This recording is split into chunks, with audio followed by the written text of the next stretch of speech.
Hey everybody, welcome to a brand new show here on the 3 Count channel. But before we get into that, I am Mr. Second Place in Predictions, War Machine MJ.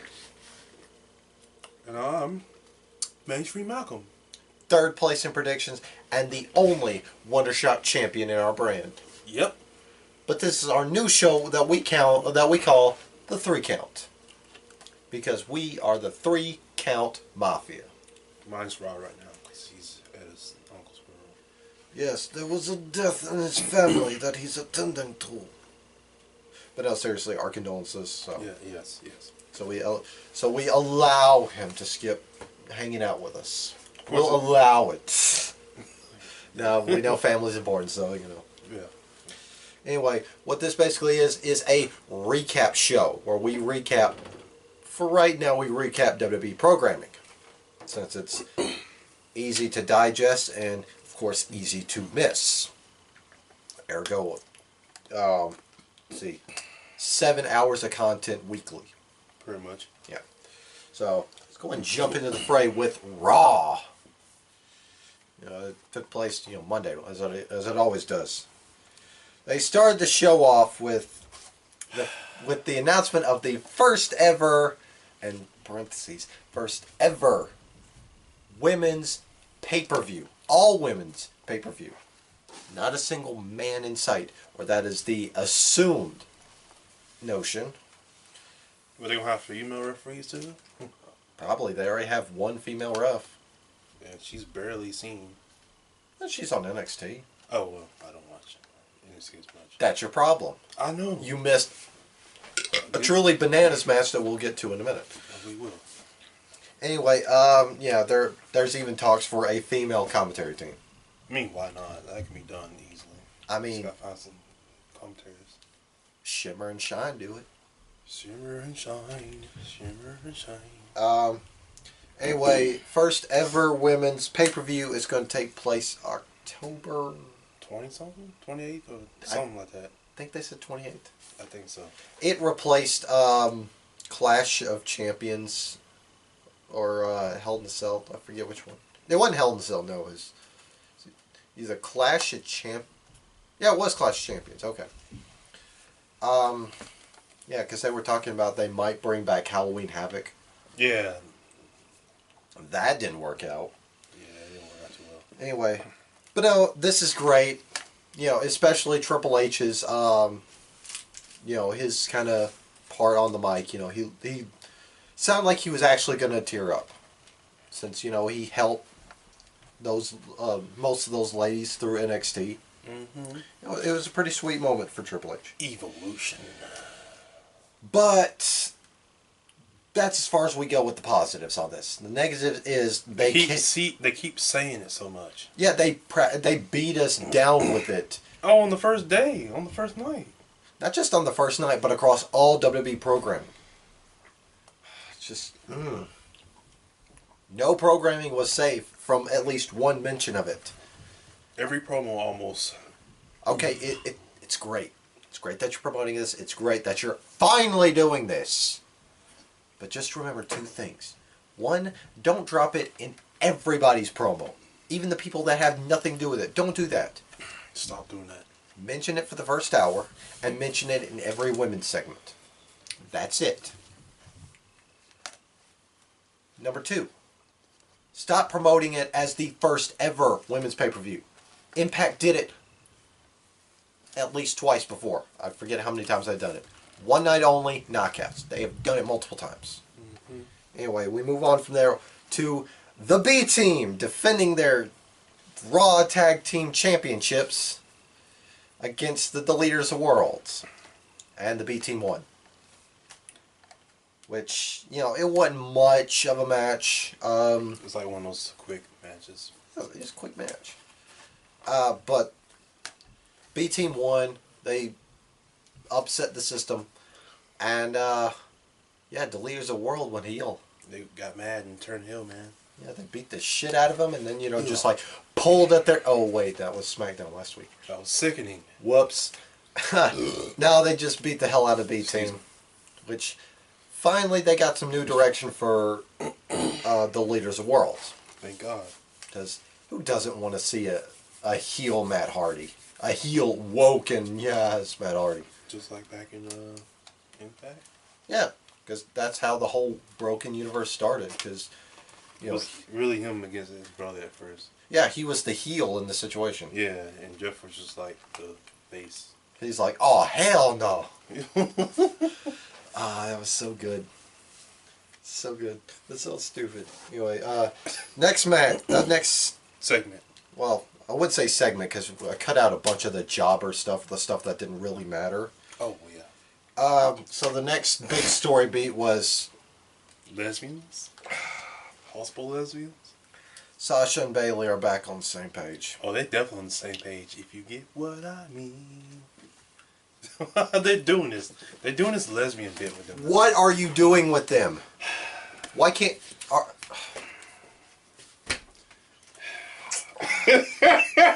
Oh my God. What are you doing? They're, fuck. What are those? They're... Just, are you building up for a match at Evolution or SummerSlam or I don't fucking know, maybe main event? I don't. Oh my God. Are they only fighting each other anymore? Because they're doing this. Let's be friends. I hate you. Let's be friends. I hate you. Let's be friends. You ain't shit. We're back to being friends. Let's be lesbians now. What the fuck? No, seriously. What are you doing with Sasha and Bailey? You should be asking Vince McMahon that shit. Are they best friends? Are they secret lovers? What? What the fuck? Okay, see. You can't even. You're so mad right now. I can't. I'm not mad. I'm Just like what the fuck? I'm confused. I can't process words. How confused I'm putting. See, I can't process words. Jesus Christ. Okay, see. I can get behind them wanting to be lovers, but there's only a certain amount of line you can toe with the suspension of disbelief. I mean, because we do know they're straight. One's Yes. married and one's got a relationship with a boyfriend. So, Yeah. I'm just saying here. I mean, kudos if you're trying to be progressive, but Trying. sorry, this doesn't seem progressive if it's absolutely stupid. It's fucking stupid. At least the Golden Lover storyline actually makes sense. Because they actually were friends, are friends. Because they're best friends. Kenny cost Kota Ibushi, his title match against AJ Styles, and then they reconciled last year. Yeah. Yeah, last year. Yeah. At least that makes sense. And that is the most progressive story in wrestling today. Because they made up. It's also beautiful. Like the whole story overall. It didn't make me cry, but made me shed tears at how amazing it is. Because it's a good fucking... Anyway, Sasha and Bailey said, hey, we're on the same page, followed by a video package that basically just chopped Sasha's rant, and it just basically ended off on, I love you, Bailey. I always will. I always do. I'm like, oh my God. Lesbians confirmed. So they beat up on some jobbers. We're done. We're done here. Let's move on. Next story beat was Kevin Owens is still not done with Braun Strowman. He still doesn't learn. He still doesn't... And that's why we like him. He still wants to die for some reason. I mean, he's Kevin Owens. He's entertaining. Braun Strowman is great. I mean, you almost killed him. He's the only person that cut the obligatory evolution thing. Yeah. That I actually enjoyed. Yeah.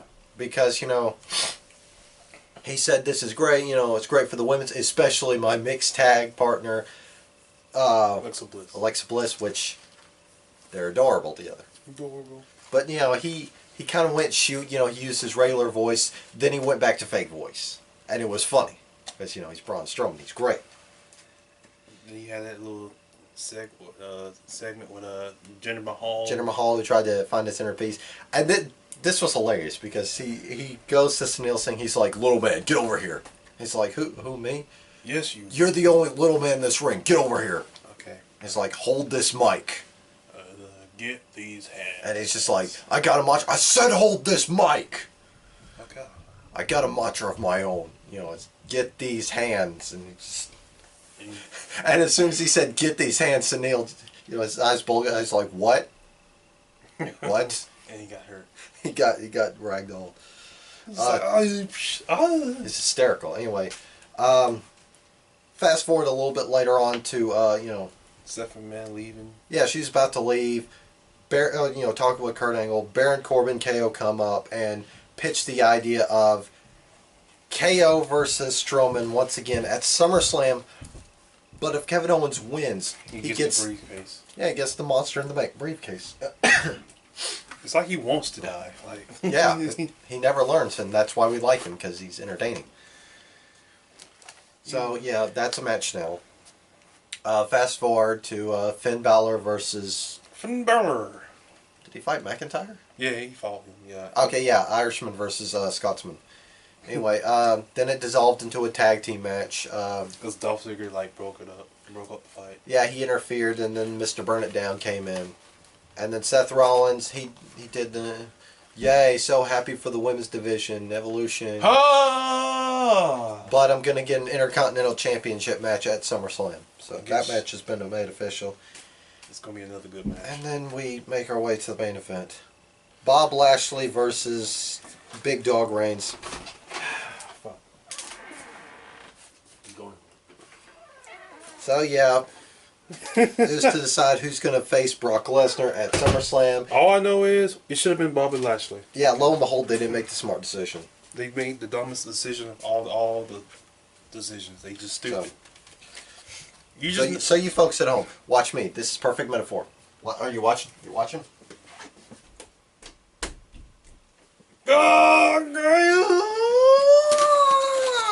If it doesn't break the door down once, just keep barging in. Stop it. We are done with Roman Reigns versus Lesnar. Yeah. Have this be it. One and done. They fought before. Win, lose, doesn't matter. Get Reigns the fuck out of there. Forever. Well, I wouldn't say forever, but forever. Fuck. Okay, for now. Whatever. Yeah. Just get him out of there, man. Just Put him in the freezer. Cool him off. It's just freezing to death. Have him ride the bench. For like a long period of time. Anyway. So yeah. Move on to Smackdown. Yeah, let's go somewhere. It was Tuesday. We start the show off with Orton cutting his heel promo on why he beat up Jeff Hardy last week. Because he wants to, pretty much. And he didn't say anything about the women's division. Thank God. Anyway. He basically lashed out at the fans. He even cuts a great, chunk of his promo throwing shade at the indie scene, which is well received. Saying, you people, don't respect me because I've been here all of my career and I didn't make a name for myself in some bingo hall, doing some flippy shit. I think he said flippy shit. Well, he didn't say shit, but flippy stuff or whatever. I think he alluded to it. Anyway, it's been well received. I was like, damn, this nigga's... I like this dude. This guy is awesome. I'm like... But he basically said, I beat up on Jeff Hardy because of you people. I did it because of you. Which, yeah, that's the oldest heel move in the book. I did it because of you. Because I won the lottery because of you. I took a shit because of you. I took a nap because of you. I did it because of you, because you wanted me to go heel, and I'm heel now, so you're welcome. Suck it. I did it for you. I did it for us. You wanted me to be heel? I'm heel now. So you're welcome. Now let's do this. Next. Next story beat. I don't know. I'll find the perfect segues for this. Anyway, it was Almas versus Rusev. Almost got the win because of some trouble in Rusev Dayland. Yeah, English and then Lana. Well, Lana and Zelina Vega were catfighting. Well, I wouldn't say catfighting. They were just like verbally jarring. Yeah. And then Zelina slapped Lana. Yeah. Aiden English, who was told to tranquilo, stay backstage, ran back there, tried to separate them, and Zelina kind of pushed Aiden English into Lana. Rusev's like, hey, what's going on? Why the fuck is Aiden out here? Why is you out here? I told you to stay in the back. Why are you on top of my wife? Hammerlock DDT, lose. So, fast forward a little later on to a backstage segment. Lana and English are arguing. Rusev says, enough. Maybe you two aren't good for Rusev. Damn. That's what happened. That's So, what happened, yeah. Trouble in Rusev Land. You bastard. You should have pushed him. Anyway, the next major story beat was the #1 contendership for the WWE Championship was going to be James Ellsworth because he decided to pop out there and mock Paige. Which is stupid Which is a fuck. criminal offense if you ask me. I would slap the hell out of James Ellsworth if he done that again. Because Paige is Fine fine, and I find her accent very, very sexy. Anyway, Sexy as fuck. James Ellsworth got his ass fired. And you know what was the exclamation point on this? Paige actually broke her boot off of James Ellsworth's ass when she shoved him out the door. Broke the heel off her. Well, metaphorically. Yeah. Wasn't for real. But she kicked him out the door. So, Just, ugh. Fuck off. anyway, while AJ was caught up in all this hullabaloo, Samoa Joe coquinaed and put his name on the dotted line. And, you know, he was going to be it. Paige was going to reveal him, but he said, that was far too pedestrian. I had something more phenomenal in mind. Which, yes. Sorry. You know what? We hardly see that title, so who cares? We only see like 3 or 4 times a year. Like, literally. Like, It's seriously. funny, because when Rod had the belt, we hardly saw it. Now that we have a new champion, we see it more often. But we don't see the WWE Championship. That Universal Championship. It's just, Anyway, it's just hiding somewhere, man. but what really made the story beat a lot better is if Paige had someone else in mind. You know, even if it was just like nobody. But what if Joe just came out there and said, since nobody was going to do it, I put my name on the dotted line? That would have been much more interesting. Yeah. He just like, since somebody else wants to do it, I'll do it. So yeah, it's the rematch from Impact at SummerSlam for the WWE Championship. Championship. Speaking of championship matches, the Women's Championship match has been decided at SummerSlam. Becky Lynch defeated Carmella to become the #1 contender and face her again at SummerSlam. Please put the belt on Becky. Because this has been a while. If you're not going to put the belt on Becky, at least... Oh, if you're not going to put the belt on Asuka, at least put it on Becky. Yeah. Come on. Because Asuka should have been champion. She should have been champion like 5 times over. 5, 6 times, man. Or at least 3 times. Yeah. Anyway, the next major story beat was The New Day defeating Sanity in the Excuse me. first round of the Smackdown Tag Team Tourney. Yeah. The next week is going to be the Usos versus The Bar. The Burr. They don't just set the bar. They are the bar. They also set the table too. Yeah. Because you set tables. Right. Yeah. Bar. So yeah, it'll be Bar versus Usos next week. And the final story beat, and I actually wrote it down in my notes. Miz throws a baby. Yep. Okay, so they ended the show with Miz and Maurice. You know, their kickoff party to their new show, Miz and actually Mrs. watch. It's okay. It's okay? It's okay. It's Wasn't a good it? show. Okay. Well, the first episode's not always the best episode. So Yeah. it'll take time. Anyway, you know, he's going to show the trailers. It's like, hey, this was going to be on the show, you know, one last time. And it wound up being a Daniel Bryan-influenced gag reel. Including where The Miz flubbed up his line on Raw multiple times. That was just terrible. When he's an actual, when he was a douchebag, like a frost tip wearing douchebag, like. Well, where he was reality star guy. Yeah. He still is, but you know, he's less of that nowadays. Well, actually, now he's awesome. And not just because his theme song says so. We know so.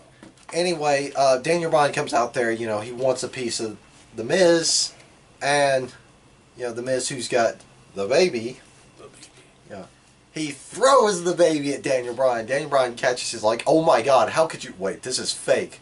And Skull Crushing finale, and Mrs. Sint. And I lost it because The Miz gets on the mic, he goes, It was that an baby actor. backstage, that baby was an actor. It was an actor. Actor. I lost it because of his delivery. I laughed for a good 2 minutes. He was an actor. That's right. So, yeah, he threw a baby. Anyway, that was it for SmackDown. We'll move on to 205 Live. Since it was a short show, there wasn't much to go with. Akira Tozawa defeated Jack Gallagher and demanded a rematch against Leo Rush next week. Oh, yeah. Which, if you've never seen Leo Rush, Which clues me, because I've never seen that guy. I would highly recommend you watch him. He is... Like, the shit he does defies logic. Is it like Will Ospreay Ricochet defy logic? Like, this guy, like, okay, when he runs the ropes, he can split second go in different direction. Like Matrix style shit. Nice. Like Ricochet, Ospreay, what they do defies gravity. What this guy does is defy logic. This is like Matrix level shit. But what Ricochet does is just, what Ospreay does is just defies everything. Yeah, it's like Neville defies gravity. It's just, what the fuck are they doing? Oh, God. Anyway, then Lucha House Party beat up on some jobbers. Some gibbers. Then Drew Gulak won a fatal 4-way to become the new #1 contender to Cedric Alexander's title. Maybe he can become champion for once? Keep the title interesting. That would be great. But he defeated Hideo Itami, TJP, and Mustafa Ali. Mustafa. That's how Drake Maverick says it. Say that again? Mustafa. Oh, God. Mustafa. It's because he does that weird talking out the side of his mouth kind of deal. Mustafa. It's like weird. He talks out the side of his mouth. Mustafa. Oh, my God. Anyway, we move on to NXT, which this was a great episode. I'd go watch it if I were you. Which I don't. I would go watch it if I were you. I would go watch it if I were you. Okay. Women's pay-per-view. Anyway. So start off the show with Adam Cole, baby, against Cruiserweight Classic jobber Sean Maluda. Why? I don't know why they haven't signed this man. They just wheel him out here so he can get his ass kicked. By Adam Cole, baby! Adam Cole or whoever. Or anybody. Anyway, he comes out there, beats him. Ricochet comes out there and berates him. Calls him a coward, all this, that, and the other. Adam Cole goes to charge the ring. Ricochet does his bounce off the ropes, superhero landing. Adam Cole says, on my time, on my time. Of course. And he walks into the comfortable arms of his cohorts. Roderick Strong and your favorite guy, Kyle O'Reilly. Oh, God. What? You like Kyle O'Reilly? I mean, yeah. I just don't like the guitar thing. I mean, you liked him before he went into WWE, before you started doing the guitar. I know. I like, I like Kyle. You liked him because he had a weird face. And a weird walk. Which is funny. Anyway, while they stood there comfortable at the top of the ramp, they were surprised by War Raiders. So, they started skipping town, over there by the announce table. Mm-hmm. And behind them was Mustache Mountain. Yep. Who promptly whooped their ass. And, of course, Undisputed Era beat Feet. So, they got the hell out there. Are they still champions? Who, Undisputed Era? Yeah. Yeah, they got the titles back. Oh, I know Mustache won at the UK. Yeah, they won at the UK show. And then they won, and then Undisputed Era won it back. Yeah, because Tyler Bate had to throw in the towel. Oh, right. Yeah, that was that match that Meltzer gave 5 stars recently. Oh, that match? Yeah. Oh, yeah. Oh, because it was such a good match, and it had such a compelling story to it. It's just like, Kyle O'Reilly had a heel hook sunken deep to Trent Seven's injured leg. Oh, shit. And, like, Trent Seven was trying to get out of it, and he was telling Tyler Bate, don't you do it, don't you throw in that towel. And Tyler Bate was like, do I respect his wishes, or do I save, my best friend? So he's just like, fuck it. A loss is better than no career. So he threw in the towel. It was so good. I was like, fuck. I don't know what to do now. Anyway, the next big story beat was they set the match between Shayna Baszler and Kairi Sane for TakeOver 4. Or TakeOver Brooklyn 4, I should say. Yeah. Because basically Shayna Baszler was saying, you know, everyone here doesn't have what it takes to beat me. Yeah. You know. I'm the best. Suck it. She basically said Dakota Kai thought she had the courage to beat me, but she didn't. She said Candice LeRae should be a homemaker instead of a wrestler. She said Kairi Sane, you know, thinks she's, you know, a pirate searching for this gold. She ain't gonna search for this one, bitch. But she ain't got what it takes. So.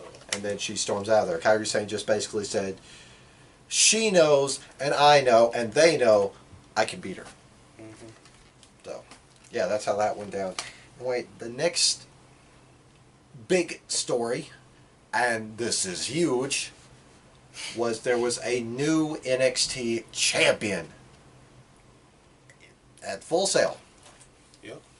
Aleister Black defended his title against none other than Tommaso Ciampa. Mm-hmm. And it was a pretty good match. Which I heard it was. Yeah. And the referee took a pretty nasty bump onto concrete. Oh, shit. Yeah. Well, this guy used to wrestle in CZW, so... He should know how that feels like. Yeah. Anyway, just ask Dan Moxley. Dean Moxley. There we go. It wasn't Dean Moxley. Dean? Is it Dean Moxley? It wasn't Dean at all. It was, damn it. What's this guy's name? I know it's Dean Ambrose, but... John Moxley. There we go. There we go. What a weird name. What a funny name that is. Anyway, Yeah, anyway, while the referee was out, well, Black hit the Black Mass, and he had that man down for a 12 count. Beat him 4 times over, but there was no referee to officiate. Out comes Johnny Wrestling, who tries to cost Tommaso Ciampa the belt, when in fact he caused Aleister Black to lose the title. Which is just stupid. Yeah. Well, it's setting up for a Triple threat. Potential triple threat down the line. I'm going to say potential because nothing's been written in stone yet. But I feel like it's going to be a triple threat because all that shit happened. So yeah. Anyway. But yes.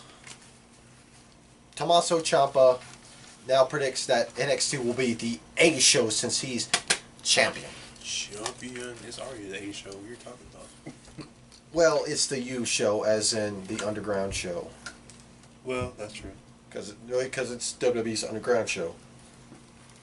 It's not Fight Forever Underground show. Nah. In the Ice Factory. With Jake Strong. Jake Strong. Strong. The Savage Jake Strong. Savage. The Savage. Jake Strong. Strong. Anyway, but that is it for our new show recapping WWE's weekly programming. So, we'll see you guys later. This has been the 3 Count Mafia with 3 Count. See you guys next time.